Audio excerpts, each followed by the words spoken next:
Well, good afternoon, everybody.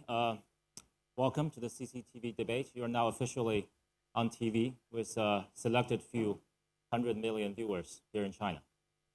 So be happy. And first of all, I need to do a little bit of opinion poll to decide what kind of language we will be using for most of the session here. So those who understand or speak Chinese, please raise up your hands.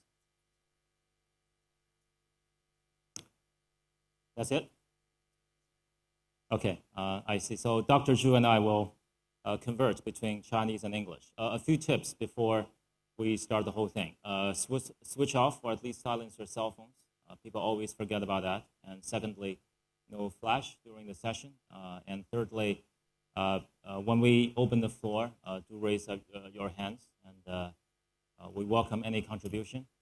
And this whole thing will be aired on CCTV2 with Chinese subtitles. And hopefully hundreds of millions of Chinese viewers will be able to share your insights and views. So, and also for the beginning, for the intro, I will have to speak Chinese because it is a show targeting the Chinese audience. So if you can keep your earpiece on, and there will be simultaneous translation. And when I switch to English, they will switch to English for you. I hope the technicians will assist in that as well. Thank you very much. So we're about to begin.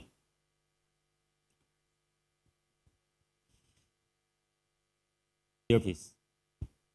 Thank you. 好，大家好，非常 Hello, everyone. I'm honored to invite all of you to attend our annual TV debate at our Davos Summit. The theme of this year's Davos Summit is sustainable growth. Ever since my first Davos Summit, and sustainable growth has been the theme for Davos Summit and many international forums I have attended. And this year, I believe there is an undercurrent in this year's forum that is in which direction is China's economy heading? What will China look like? We cannot answer all the questions during this 1 hour. We will answer just one core issue, that is, what will be the core competitive strengths of China in the next decade, in the years to come. In the context of a global economic slowdown, let's take a look at Japan. The quickly changing Japanese government have hit its economy very hard. And also, we have a lot of concerns about the U.S. economy. Europe is suffering and still reeling and recovering from the sovereign debt crisis. All these facts show that for Chinese entrepreneurs, we can tell the global economic recovery will not be a smooth process. All of this show us that China's economy face a lot of challenges. At the beginning of this year, at the Winter Davos Summit in Switzerland, we said we need to manage the world's expectations on China. And we're here to tell the Chinese audience that we need to manage our expectations about the global economic recovery. And we have invited 4 excellent panelists here. Let me introduce all of them to you.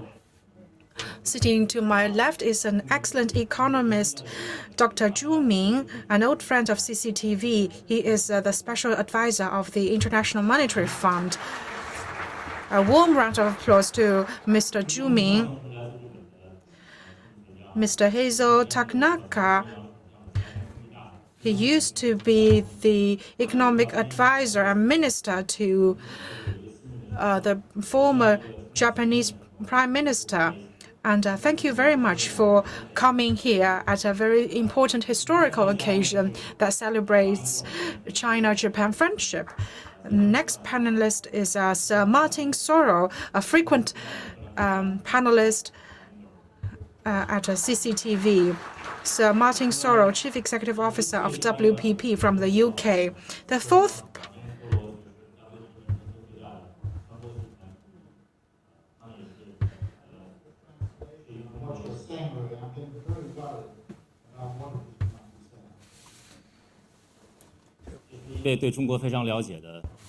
And he is also very familiar with China's economy. I know you visited China many times.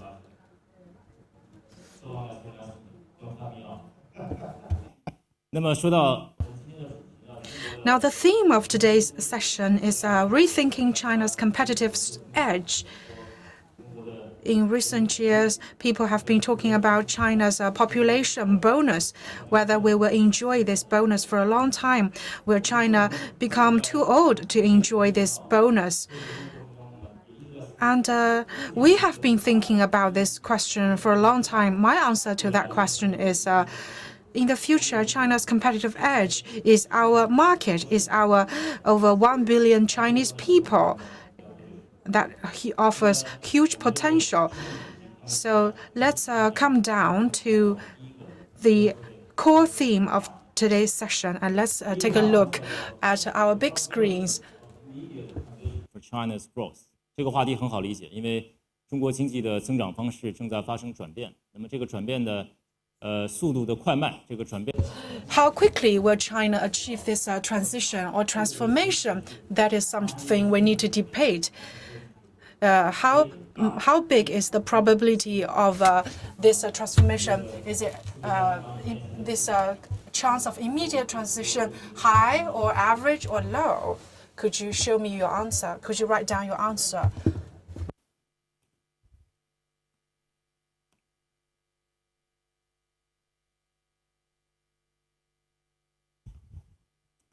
好，请你们把这个题本亮出来给我，我们看。Could you please show me your answer? A.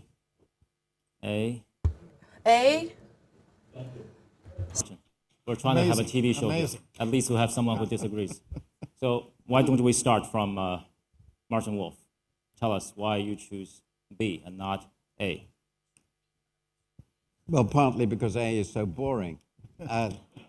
What is there to discuss if it's all going to work perfectly? If I understood it correctly, I have to say I don't know what this immediate transition is, so I'm going to make it up. I'm assuming the transition is to your mass consumption, domestically driven economy. That is the implication. Now, I've been watching and looking at the discussion in China and around China about the structural transformation of China away from a heavy domination by manufacturing, investment, very high investment, incredibly high investment, exports and net exports with a very strong capital intensive aspect to it. I've been watching this discussion going on for about a decade.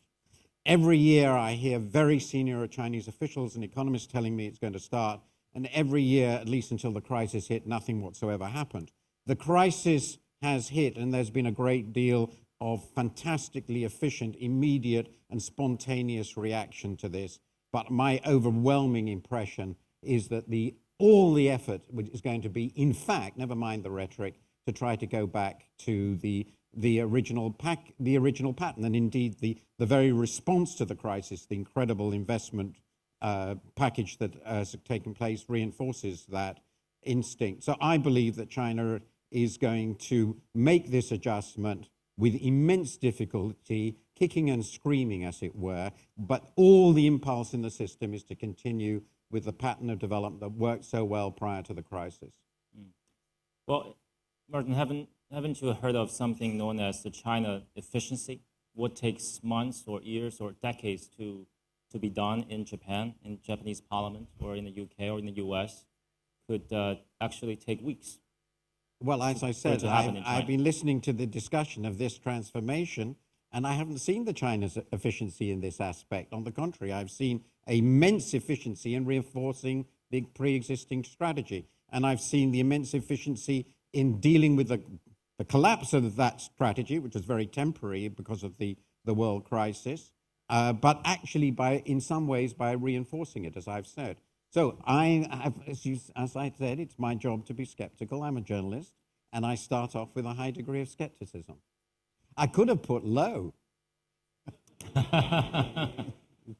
Plausible questions. Dr. Zhu. Yeah. Martin obviously is one of my great friends. I have a lot of respect to him. So I guess the reason Martin say B, obviously you are very a spectacle, but also I think because you come to China not often. So I come once a year. yes, no, that's obviously not enough. You should come 10 times a year in China. You will observe the changes. I think what is my mark? You make me like a kindergarten. Hi, yes, and the reason I think high, I think the few things. Number one. I think this crisis really changed China's external environment. The crisis says export-driven growth model may not necessarily work for us. Particularly, as you mentioned in your opening remark, you will see the advanced economy will have a much lower growth in the next few years, say 2 to 2.5%. But the emerging economy will have a much higher growth. So with a weak external demand, I think China have to think about the export growth model seriously and shift more to the domestic consumption-driven model. And we observe things are changing because we see the export growth rate actually drops and the domestic consumption is quite strong, actually around 14 to 16% in at least the past 12 to 18 months. I think that's one thing. The second issue is also important for China to change because from my point of view, I think the global manufacturing is sort of a restructuring on the way. And if you see the manufacturing in the global structure is based on a few things. Obviously, one thing is a globalization, which is this is the base for the technology, for the capital, and for the market. We have all of that. The second important issue for the location for the manufacturers is obviously the cost of labor. And we observe the cost of labor in China is increasing. As the Prime Minister Wen Jiabao mentioned yesterday, in 13 Chinese provinces in the past 6 months, the wage increased 25%, which indicated China very much on the, we call the turning curve now. The labor costs are getting up, so we cannot live on cheap labor. I think that's the issue. But the third issue is very important because the manufacturing structure very much depends on the few sort of infrastructure, which is infrastructure per se, highway, transportation, telecom, all the other things. But second important thing is on the exchange rate, because exchange rate change also play a very important role, and financial market conditions. What we observe in the past, say, 2 years, in the emerging markets, a huge infrastructure investment. For example, in India, there's $100 billion infrastructure investment. In Indonesia, in Brazil, in South Africa's countries. And to think about that, if Chinese labor costs keep increase, and India keep improving all the way of infrastructures, what factory will move to, right? So we actually see quite a big global manufacturing restructuring undergoing.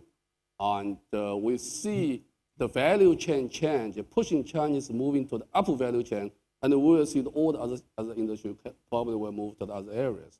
In that case, it will force Chinese, the growth model, as you said, to have to change as well.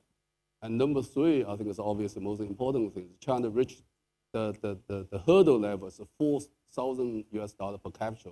If we want to move further, bring the people's welfare increase to a higher level, you have to change the growth model. I think those things put together, I think that's the fourth China change as a will to lead China change. We will see China will change. Mr. Takenaka. Well, I also gave a high score, A. The reason is quite simple. In this country, you have very strong political leadership. Yesterday, Premier Wen made an excellent speech. In the case of Japan, as you know, in the past year, we had 3 prime ministers and 4 ministers of finance. Ironically, Yen was appreciated. But still, political leadership is very important. And in my observation, Chinese economy is already changing very rapidly along the scenario described by Dr. Zhu Min. For example, according to the recent estimate, the source of economic growth is very much changing. In the past, economic growth came mostly from increase of factor input like labor input, capital input. However, according to the recent estimate, 1/3 of the economic growth in this country comes from the increase of total factor productivity or technological progress. And in the background of this, for example, the number of scientists who are involved in R&D activity here is 1.6 million, which is higher than that of the United States already. And also, sometimes the Chinese economy is criticized as the country which is based upon export-oriented growth pattern. Well, the export GDP ratio is around 35%, 36%. However, this is mostly because the renminbi is underestimated. So we re-estimated this figure based upon PPP, purchasing power parity. This ratio is about export PPP-based GDP ratio is 16% or 17%, not very high. So anyway, considering these factors, I'd like to say the Chinese economy is already changing, very dynamically changing, based upon the strong leadership. Martin give us sometimes a very, let's say, cynical and a negative view. And he gave us a lot of negative view on the Japanese economy. In the case of Japan, this came true. So please be careful. I really hope China will not become like Japan. You give Martin credit, Martin. Thank you Sir for that Martin. in acknowledgement. Well, I guess I'm midway between this Martin and Zhu Min in terms of my exposure to China. I come here about 6 times a year and have been coming here since 1989. And I'm a China bull and remain a China bull, which is why I went for A or high. I continue to believe, and I agree wholeheartedly with Tanaka-san in terms of leadership, but I would say it's even deeper than that. It may sound strange and odd for me to say this, but I would say the strength of the Chinese economy is in the strength of its planning and the intelligence and intellectual firepower in its planning and how the Politburo has managed the growth and development of the Chinese economy. Having said that, I have to say that whilst I'm continue to be a bull, I do believe that China is in the process of changing and will change even further, because I think there are a number of things that have to happen which the powers that be fully understand that have to be implemented if this growth, if this transition is going to take place. We are going to continue to see the growth in urbanization. We're going to continue to see the investment in infrastructure. The difference between China and India is that China is a capital investment-driven economy, whereas India is more a consumer-driven economy, although the rise in labor rates is now starting to increase domestic consumption. But those two basic trends will continue. Social harmony will continue because of these high industrialization rates. So mobility, scale will continue. But there are a number of issues. The first, and I think the most important, is this savings anxiety that we have here in China, primarily driven by the lack of a sophisticated healthcare system. So that's one thing that has to happen. A second thing that has to happen is that state-owned enterprises, which dominate the Chinese economy domestically and ultimately internationally, are going to have to change in terms of their rate of innovation. The service sector will have to improve, and there are critical areas, retail, healthcare, financial, real estate, that have to change. Corporate governance, particularly in the large state-owned enterprises, is going to have to change. And last but not least, from my personal point of view, in the business of advertising and marketing, not only private companies in China, but the large public companies and state-owned enterprises, the companies that are controlled by SASAC, for example, are going to have to broaden their view beyond this massive, powerful domestic market to global expansion. That is going to be difficult to do, but because of my faith in the Chinese planning system, leadership, and talent, at the moment we're broadcasting China's Got Talent. 500 million people are watching that on a regular basis. I'm a great believer in the talent base in China to achieve that. Thank you, Sir Martin. I would like to open the floor now, and I would like to point David Michael to contribute. Yes, you do. 我们请工作人员第一个话筒，谢谢。David Michael from BCG. Thank you very much. Well, I do think we are at a turning point in the development of the Chinese economy, as many of the panelists have mentioned. The rapid escalation of the cost of labor in many sectors in the Chinese economy, on the one hand, is exactly the mechanism by which the middle class develops in China. And we think that the middle class, which is today 150 million people in China, may soon be 400 to 500 million. So this is enormously positive, the spending power that comes from that. But the challenge in terms of industries and sectors, where the future of China's competitiveness comes from, this is very important. Part of the economic development model that has been described is one where factory towns are built, people migrate to work in those factories for a few years, and then they migrate back. I think the future workforce of China may have a different set of demands and look for a different type of environment. So employers will need to respond to that. So I think we have a very dynamic period of change ahead.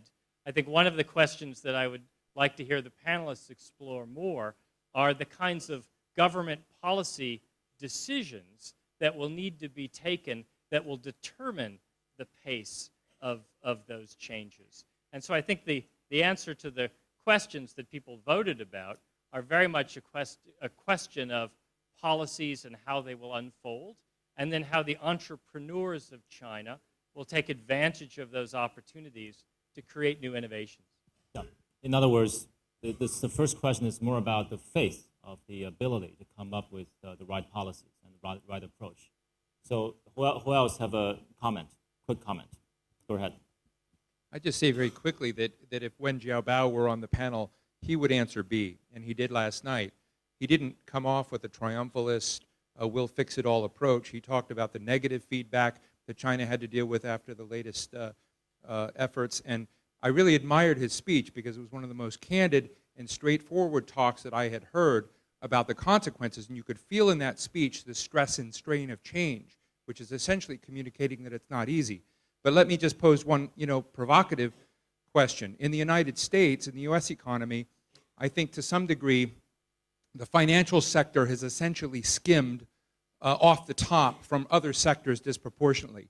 The U.S. government also skims and carries it through government debt. In China, China is fascinating because the state essentially skims off the top and has grabbed this in terms of currency reserves and whatnot, while the public at the same time is feeling that its welfare and fortunes are also increasing. And it's an interesting match that you see wages, expectations of the future increasing at the same time that the government is disproportionately benefiting. At some point, those cross.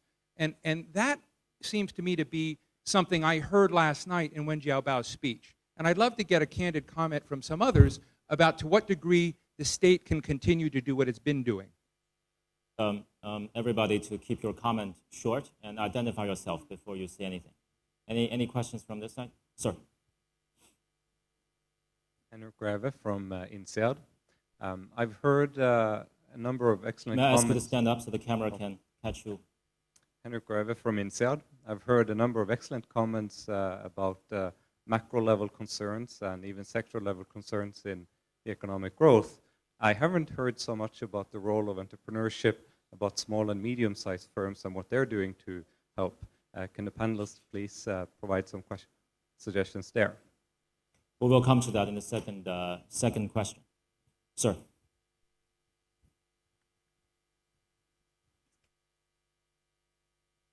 Thank you. I'm Marco Vinicio Ruiz, ambassador from Costa Rica in China.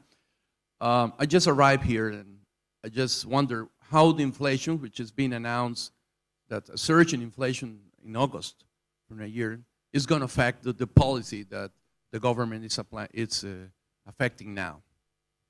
It's interesting that every time we throw a question about China, we get 100 questions about China. I appreciate the curiosity, but let's do an opinion poll here from the audience. Those who would choose who are in favor of A, high probability, please raise your hands. Higher, so I can see them. Thank you. Okay. Those who are in favor of average, please raise your hands high. Average. Those who are in favor of C, low, please raise your hands. You are very lonely, sir. Okay, so let's move on to the second question, which is which will answer many of the question marks that was raised previously. 我们的第二个话题呢是打造中。So the second question, the most effective approach to China's new competitive edge to realize next 30-year high growth. So let's watch the big screen. New competitive edge. Choice A is innovation. Choice B, branding. We have a lot of huge companies, but we have few world-class brands and probably few truly world-class companies. And C, modern service. And D, others. I would expect you to tell us what they might be. So first of all, I'll ask the panelists to give us your answers. A, D, others. ABC. Innovation. Well, it's a big A with a small Marty, B. what do you and C. think? A, yeah. Oh, you're easy. Just write A. We have seen some very innovative presentation of your answers. So let's start from Mr. Takenaka. Yeah. Well, in the first round discussion, I mostly stressed the good performance of the Chinese economy. This is true as far as for the coming 3 years or so is concerned. However, beyond that, a lot of problems will emerge. I'm really afraid. So in that sense, so even the Chinese economy will face some risk so that it becomes like Japan. This is the most important point, I think. In about 5 years or so, the growth of the working age population will stop, and demographic change will have a very serious and strong impact on the society and economy. That's our experience. And in that process, so I raised, my answer was D. My answer is competition policy, deregulation policy, and privatization policy. This is quite important. In the process of this kind of economic recession or economic crisis, the power of government was strengthened and the share of state-owned enterprise increased. In the short run, this is okay. This was done based upon the very strong leadership of political leaders. However, China also has changed the direction of this kind of policy. In that process, for example, what happened to renminbi? Renminbi is still local currency. Renminbi should become the important component of SDR, and also the state-owned enterprise should be privatized more rapidly. So in the first round, I focused for the coming 3 years or so. Beyond that, much more dynamic policy toward the liberalization, privatization, and this is quite needed. And in that process also, the Chinese society will face various kind of troubles, income inequality, war and social unrest, etc., etc. In that process, so the dynamism between among weakening economy and social unrest and the declining of political leadership. So how the Chinese society, Chinese government can solve this problem? We're watching very carefully based upon our experience. Thank you, and I think that's also your answer to David Michael's question earlier, yes. Policy. Dr. Chu, would you agree that we need more and further privatization and deregulation? Well, sorry, you asked me to speak in Chinese, a little confused. 这个就是刚才讲。 Yes, indeed. What you mentioned is an important aspect. As still, I chose A, innovation. 中国最多的资源是什么？ And that is mainly because of China's big population. Therefore, I believe the very fundamental precondition to China's growth is to create more value out of our entire population. And in this way, China will become stronger and richer ultimately. And in that way, every Chinese citizen will have access to greater wealth, because population is the very fundamental basis of our growth. So how could we better leverage the value of our human resources? To do that, we need innovation. If we look at the history of the world, previously, developing countries were just copying the developed countries by expanding their production processes. And we have just exceeded the threshold of $4,000 of per capita GDP. Whether we can reach over that benchmark and achieve even higher levels of economic growth, that will require our concerted efforts in order to create more value out of our population. Well, we need to have better human resources. Otherwise, we will stay stuck at the lower ends of the value chain. We have studied the development stories of many developing countries. So I believe the key to our future success is to creating more value out of our human resources, and education holds the key to our future success. Thank you. Martin Wolf. Mr. Martin Wolf, please. First of all, just as an introduction, it worries me a great deal when there's a general consensus about any country that everything will go well. So having watched developing countries and developed countries for 40 years, I think it's almost a universal rule that when everybody agrees on this, something terrible is going to happen. So I was very encouraged that the majority of you took B. It shows that China has a very bold and great future in front of it, and you ignored the blandishments of my fellow panelists. On the crucial issue, I think Zhu Min has got to a very important point. In the development literature, there's something called the middle income trap. In other words, a very large number of countries have got to what the sort of income per head that China now has, which is middle income in terms of the relationship between the poorest developing countries and the developed countries. And many countries then found it very difficult to keep growing because they lose the advantage of exceptionally cheap labor and all the advantages that go with that, which China has leveraged up to a staggeringly successful degree, and they find that moving to the further stage is very difficult. What is this essence of this difficulty? Again, Zhu Min has described this very well. You've got to a point when labor is beginning to be used pretty fully, not really fully, but much more close to being fully. That's why the wage costs are rising.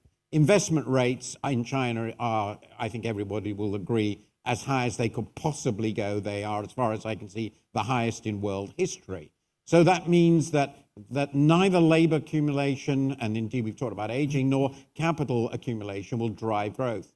Well, everybody knows what's then left is innovation. And that is the essential ingredient in getting from being a middle-income country to being a rich country. It is massively increasing the efficiency with which resources are used. But when we use this word innovation, it's a very complicated process. We're talking about the creation of new firms. We're talking many new firms, many of which don't now exist, with a financial system that supports them, which certainly doesn't now exist, with the development of completely new products, new brands, new players in the world market. We're looking to a time in which many Chinese firms 10, 20 years from now are absolutely accepted as the world leaders in their industry, which other successful emerging countries in this region, which have got from the middle income trap, have achieved. I believe all this is possible, but it's a staggering challenge. To assume that it will automatically happen over the next 2 decades is very bold, and I think huge changes in the way China is run will be required to achieve that. But it is doable, and innovation is the key. Sir Martin, please keep your answers short. ABC. So you're cutting me off, are you, again? Sorry if I took no, your time, no, don't Martin. worry, Martin. Martin likes to hear what he thinks he'd like to hear. What we're actually saying is the opportunity is there, and it will happen, but it is subject to major change. In the opening remarks, I talked about healthcare, service industry, branding, reform of state-owned enterprises, corporate governance, and the like. All those things are preconditions to a continuation of China's competitive edge and strength. So it's not as easy as Martin suggests the other panel is saying, because I think all of us are saying that's it. Now, it's interesting. Innovation, I think, is key, and I think in an era of transparency, which is becoming increasingly important in all parts of the world, including China, I have to say innovation is absolutely critical, reinforced by branding. Because if the Chinese state-owned enterprises and private companies are going to get greater traction in China, where they have lower price points and lower premia, and whether they're going to get traction outside China, they have to understand branding and also modern service, and that's why I put big A with little b and little c. One further point. If you look at American growth and development, the really interesting thing is it had 300 million people in a relatively homogeneous economy, or what they thought was homogeneous. It was only in later stages that American multinationals started to expand abroad.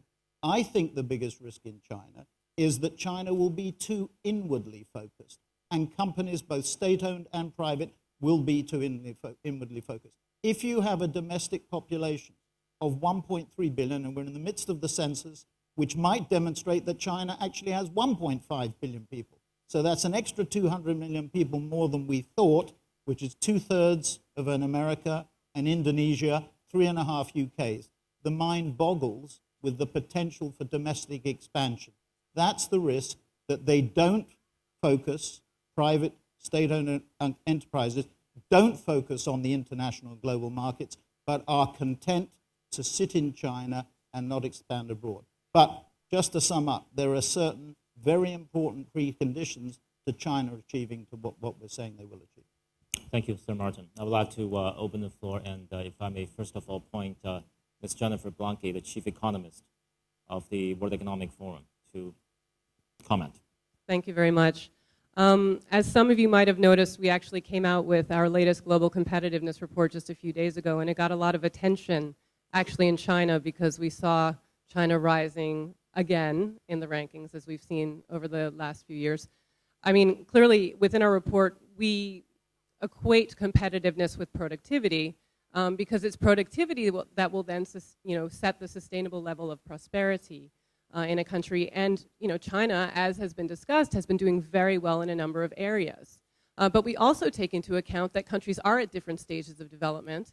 China, according to sort of our methodology, has just moved into the efficiency-driven stage and is actually doing quite well. It's higher ranked 27th than all of the other large emerging markets. Yet, looking forward, it is clear that, and we basically sort of are able to quantify it, that the areas that the country will really need to focus on are related to innovation, and actually something that I think Minzu has touched on, but that hasn't said explicitly, is really upgrading the educational system, and particularly higher education and training. Very low enrollment rates right now. Excellent in certain regions, but not yet reaching throughout the country. So only with that will you also increase the technological adoption that will be required really also to sort of support this innovation going forward. And I would just maybe end on one note, which is that we tend to find that it's useful to compare countries, right? So people look at our report and they try to understand how they compare with other very competitive economies. Something that I have really noticed in China is China already can learn very much from itself, because there seem to be many economies almost taking place in different regions, in different cities in China, and there are so many already very successful competitive models in China, and if those could be extended, I actually am quite confident that the future holds very, very promising things. Thanks. Thank you, Jennifer. And I would like to ask our Australian friend, Michael Ru, over here to make a comment. A lot of us were talking about, some of my friends were suggesting the most effective approach to China's new competitive edge is to keep the leadership strong and efficient. I would like to ask the Australian view on that, because today your former prime minister just became the new foreign minister.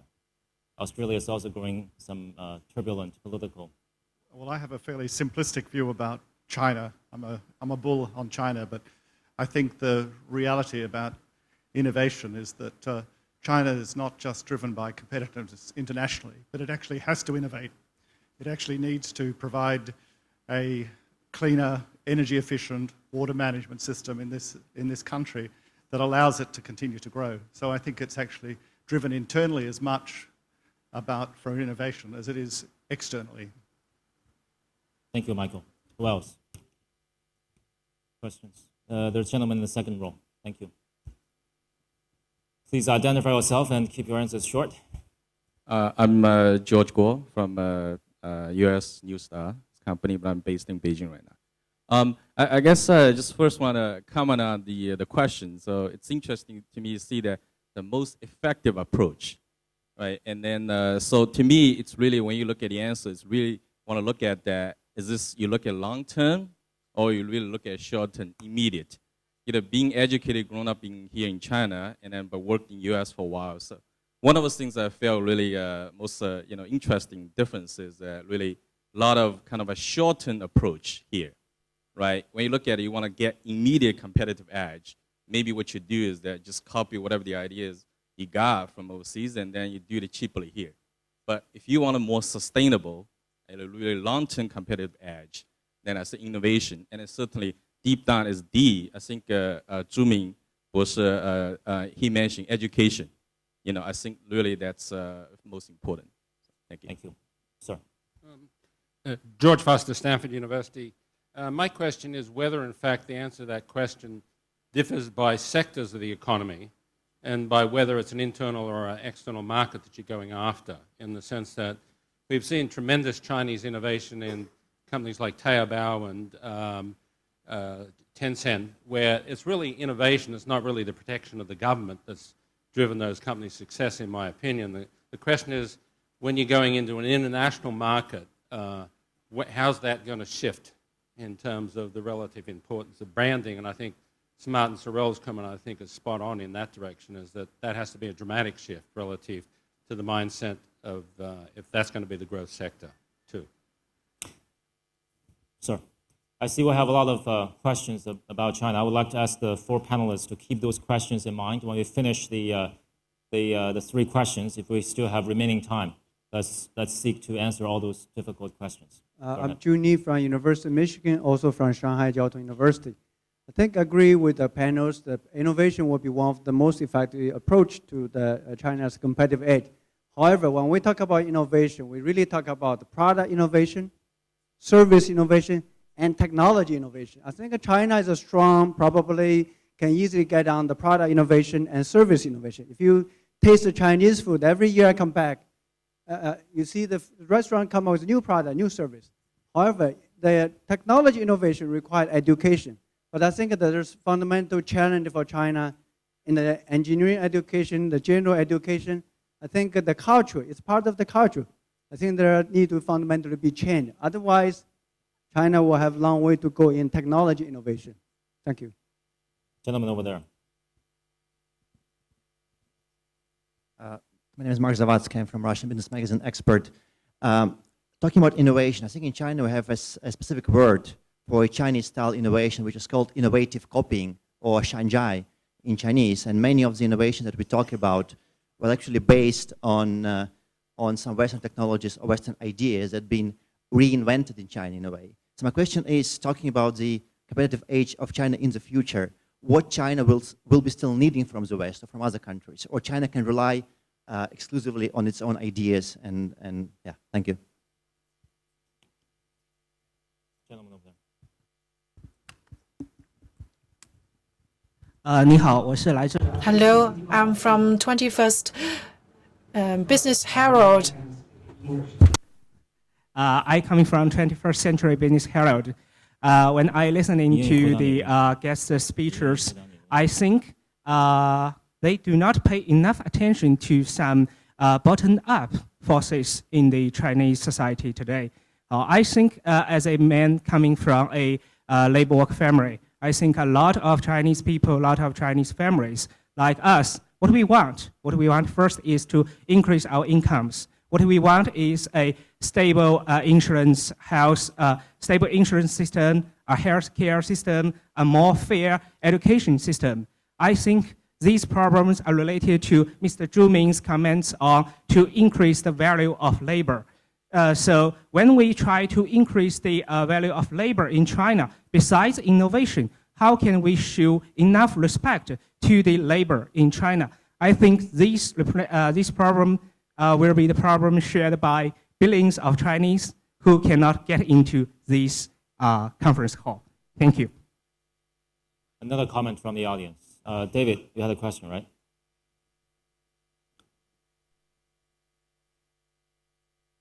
Just going to say very quickly that we've been using the word innovation, but innovation doesn't just happen. It requires innovators, people. And so really the question for China is, can we create an environment which attracts innovators, which rewards them for their innovations, which finances them? And typically that is bottom up, not top down. Apple was a startup. Cisco was a startup. Intel was a startup. So it will be the startups, the small and medium-sized enterprises, the innovators that will deliver the innovation. There's a need to create the environment for that to happen. Thank you. And I would like to ask Dr. Zhu Min to answer all of those questions about China on behalf of the panelists. I'm just joking. If anyone has a dinner appointment, please leave earlier, because I will take 8 hours. A simple answer to, you can select a question. Very confused. 讲中文还是讲英文？讲英文 ，OK, it's a little easier for me. And I heard quite a comments on the how this innovation come out, how this education come out. I think it's absolutely important issue. Go back to the point. What the main resource we have? It's a population. It's a human resource. If we don't uplift this human resource, if we don't empower this human resource, if we don't bring more value to this human resource, where can we go? We waste a whole lot of our own resource. But that's not simple. That means we have to form a whole lot of a policy reform oriented on empower the people. I think that this is the most important thing. Anytime we think about the reform, we think about the rural reform, we think about SOE reform, we think about the financial system reform. I think in China, at this stage, the reform agenda should be focused on more on empowering the people.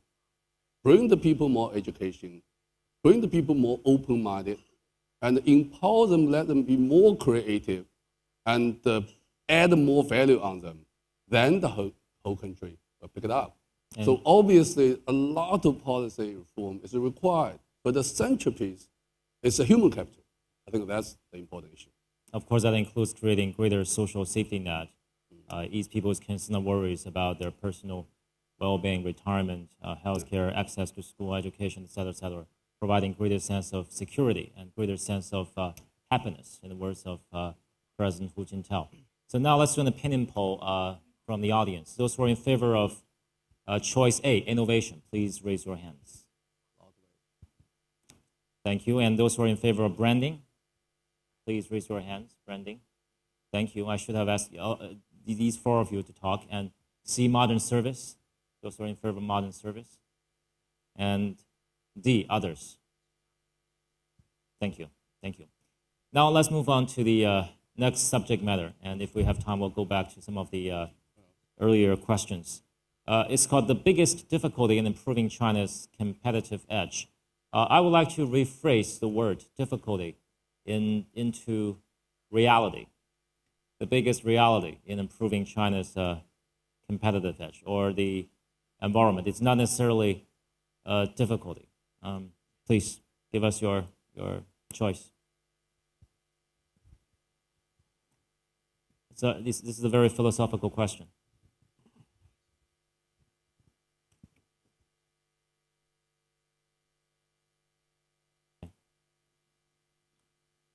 The biggest difficulty / reality / challenge in improving China's competitive edge. External demand, domestic demand, and urbanization.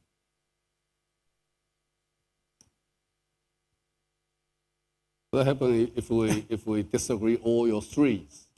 You can come up with your own answer. You can come up with your own answer. The biggest reality in improving China's competitive edge. If you have your own answer, put that word on the board.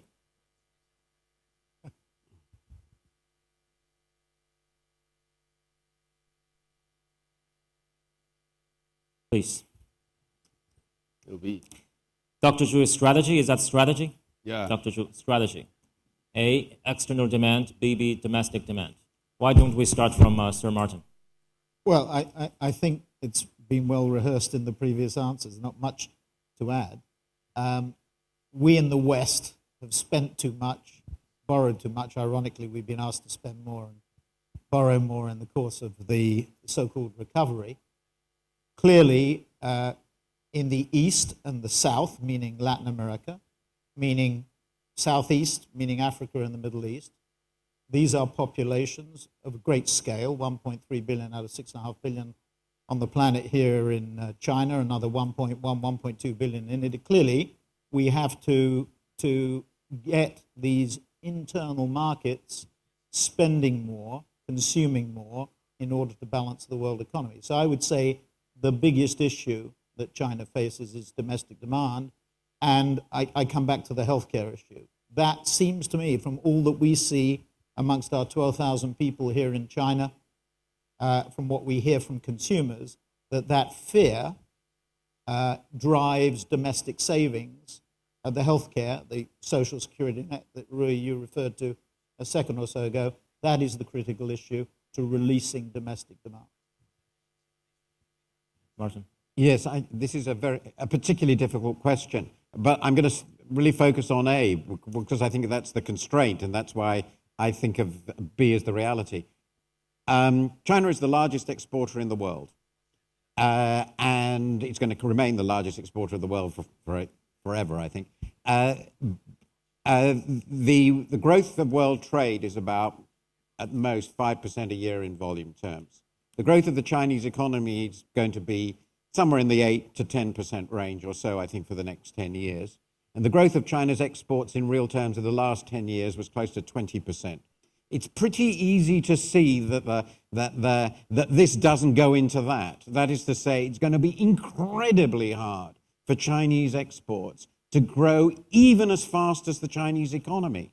Even for that to happen, Chinese penetration must increase very rapidly, displacing other producers across the world economy, because it's going to grow so much faster than world trade as a whole. I don't think that's going to happen. So it's a simple matter of logic, I think, even if China remains open, that if it's going to grow at 10%, the domestic demand is going to have to grow faster. And I think that's incredibly desirable anyway, because I want the current account surplus to disappear. That's because it's led to the investment by China in the most crazy investment in world history, $2.5 trillion of foreign currency reserves, all of which you're going to lose. So the sensible, or most of which you're going to lose. So the sensible thing is to focus on domestic demand. Now here it so happens you have a fantastic opportunity. According to China has a fantastic opportunity. According to Chinese statistics, household disposable income has fallen by about 20 percentage points of GDP to about 35, 36% in the last 20,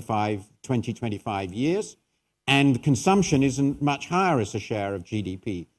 This is very, very distorted and very undesirable. There's a tremendous potential to shift income to households. The higher real wages will do it. Proper interest rates on savings will help doing it, which will also improve the efficiency with which capital is used. Martin. You can then get a real mass consumer market. Mr. Takenaka. Well, in the short run, my answer is A, external demand. The global demand will be very weak. This will be discussed tomorrow's session, chaired by Martin, so I do not say more here. Let me focus domestic demand. Based upon our experience, for the time being, domestic demand of China will be relatively strong because we've been discussing the wage is now increasing. The wage increase will stimulate the personal consumption. This is actually happening in midterm. And in this process also, very interestingly, labor saving investment, business fixed investment will increase. In the 1960s and early 70s, we experienced. And in the process of wage, in the process where wage is increasing, the economic growth rate will also increased.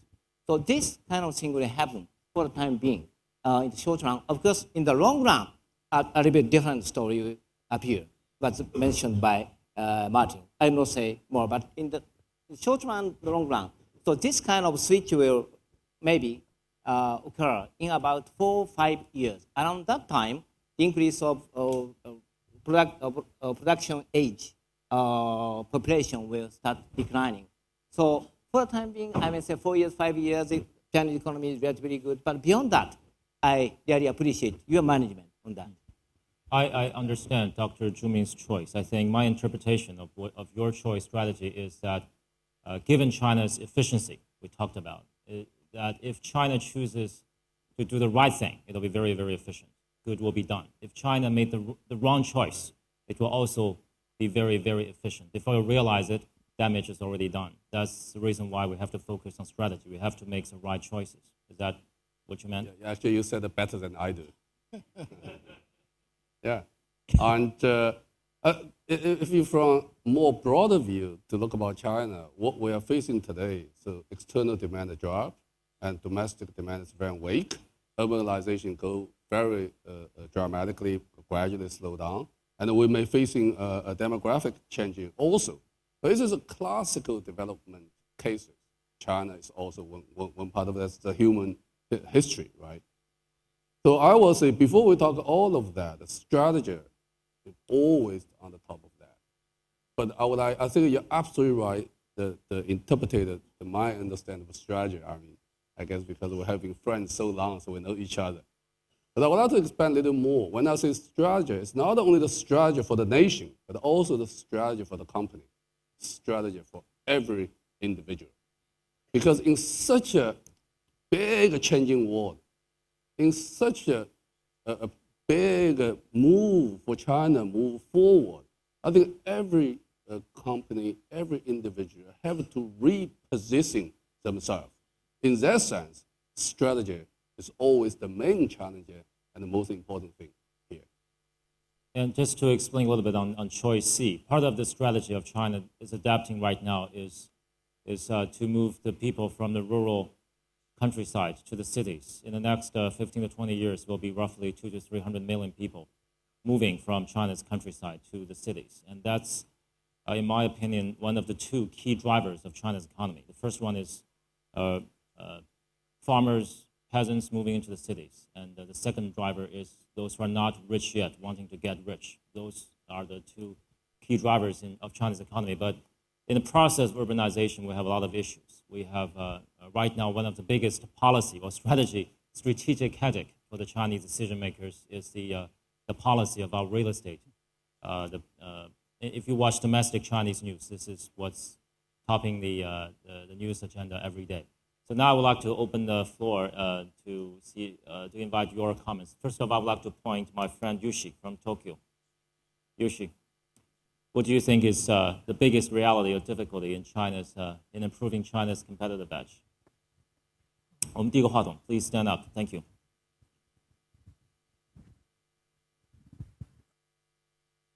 So, looking from Japan, China has done extremely well in terms of the political leadership and also the stability in terms of economy and also building up the middle class citizens as well as also entrepreneurship and also lots of exciting enterprises are happening.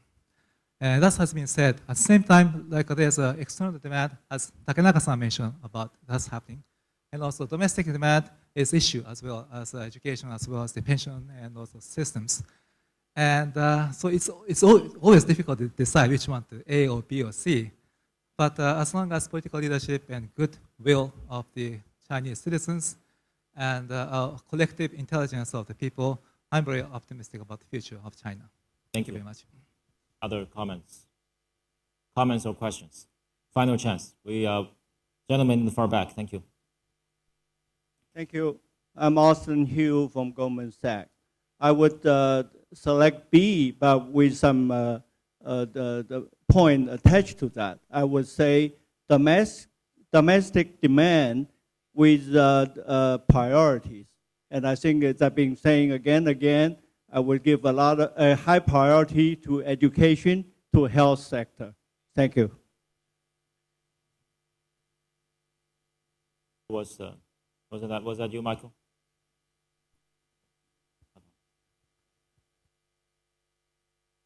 I'd just like to restate what I said earlier, because I think it's very important to understand that the internal drivers of China are very powerful. the competitive edge is important in terms of its domestic demand and those things, but the very need to survive in terms with 1.3 billion people or more is such an enormous driver, and that we've already seen in the last decade enormous adaptation of China.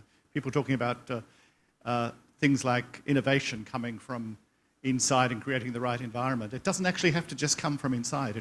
People will come here with innovations because of the size of the market. So I think it's the reality of China becoming competitive is internally driven by the fact that it needs to survive, by provide a life for 1.3 billion people, by being where it is in today's history. So. David and Jennifer, would you like to contribute? David.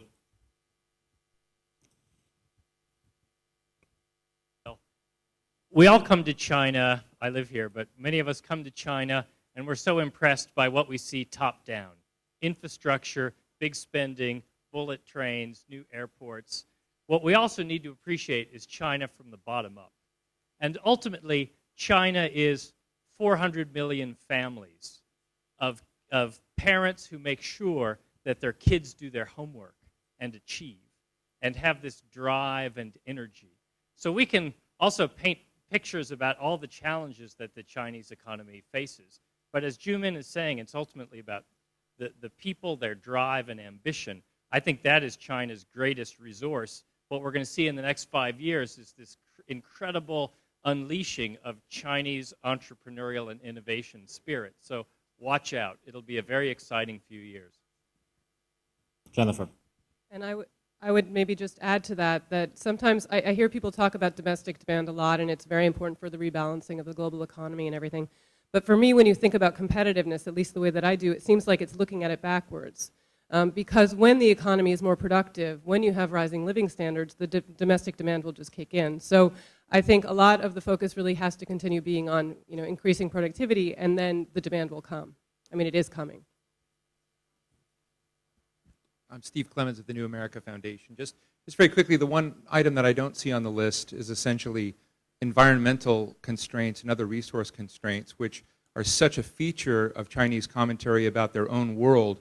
It was also embedded in Premier Wen Jiabao's speech last night that there's growth, it's sort of manic growth, and there's growth that takes into account the environmental realities and constraints of what's happening here. And I see policymakers here trying to work very hard at trying to achieve a new balance where it can both meet the expectations of working families in China, but not disrupt essentially a living environment here. So just think that should be part of the mix.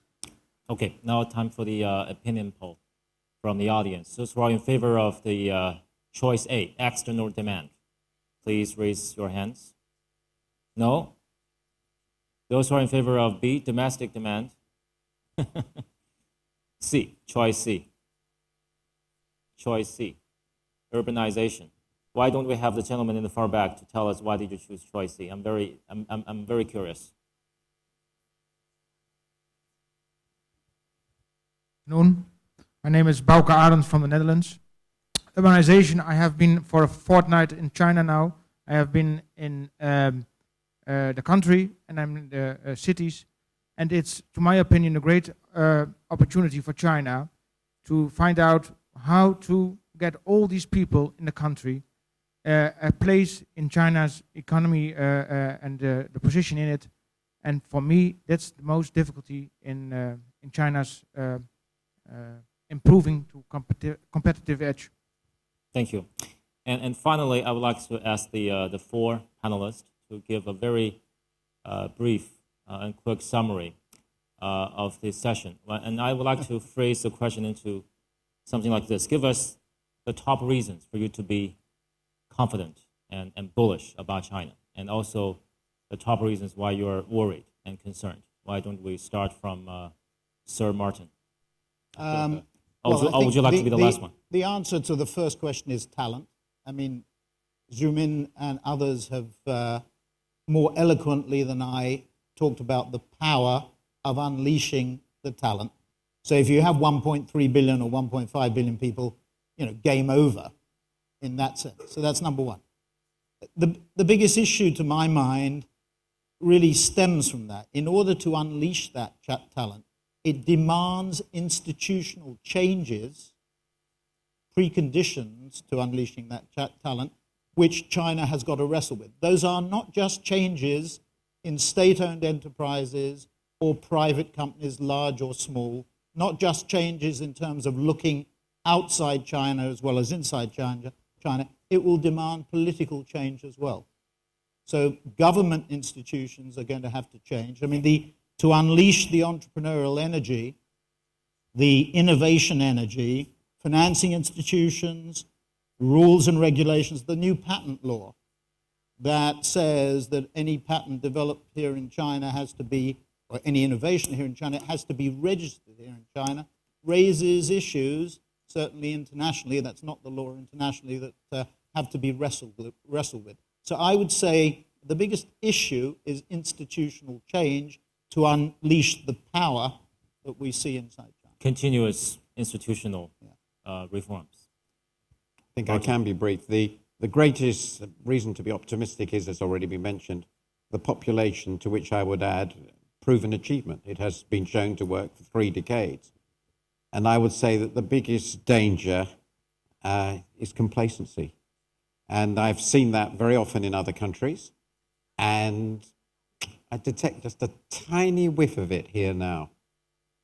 You mean the complacency has Belief shifted that has shifted everything from Europe is going and America to China? absolutely perfectly and nothing can go wrong. Well, strength of this country is definitely the political leadership, very strong political leadership. Everything well managed so far. And on the other hand, the weakness of this country will be also political leadership, or the relationship between society and the politics. You mentioned a little bit complacency of the society. This will create a kind of populism. What will be the reaction from the politics from now on? The political leader, new generation will appear in the politics of this country. So we are watching that very carefully. We should also be careful not to let very populist opinion hijack the key decision makers' opinion. Dr. Zhu. Yeah, I think the main confidence I have for China's future is really the capability of continuously learning. When we say the main drivers for Chinese economic growth is open and reform, but behind that is really the learning process. And through learning from complete the knowledge of the world, we build millions and millions of factories, become the manufacturing big countries. And through learning from West, from all this the experience we had, we build a financial market. We build a stock market we never, ever had that before. And also through learnings, we're building on the social safety net. We don't have that before. So I think that this is a very important, really the assets we have. And this will support the whole thing. If we can keep our mind open, if we can keep learning, I'm confident we'll have a great, great future. However, I agree with Martin. The big danger and the concern is overconfidence. Because when the world is in crisis, China looks so well, growth is so strong, and we produce everything for everywhere, and the people may feel overconfident, say everything should go right, which is wrong. Because in such a big changing world, and the world changes so fast, everyone, every company, every country, every second, Martin, as you said, you know you are in the BCG, have to carefully reposition themselves. That's the whole thing. So if there's overconfidence there, I think they are the major risks we're facing. And I think it's also interesting that complacency sometimes not just comes from domestic, that it comes from overseas as well. What's been written, if you look at Financial Times or New York Times, there are so many pages about China. Sometimes it creates an aura about China's success, about China's future. It builds up the unrealistic expectations of this country. And not until you really set foot on the soil of China do you really understand the challenges this country faces. But thank you very much, our esteemed panelists. And given the fact that we have so many questions about China, I think CCTV should really seriously think about creating a panel called Q&As, 1001 questions about China. I will seek to create a more powerful panel with a dream cast of Chinese talents and international talents to answer all questions about China next year. I'll see you next summer in Dalian. And I would like to ask all of you to give a really warm round of applause for the panelists and for yourself. Thank you.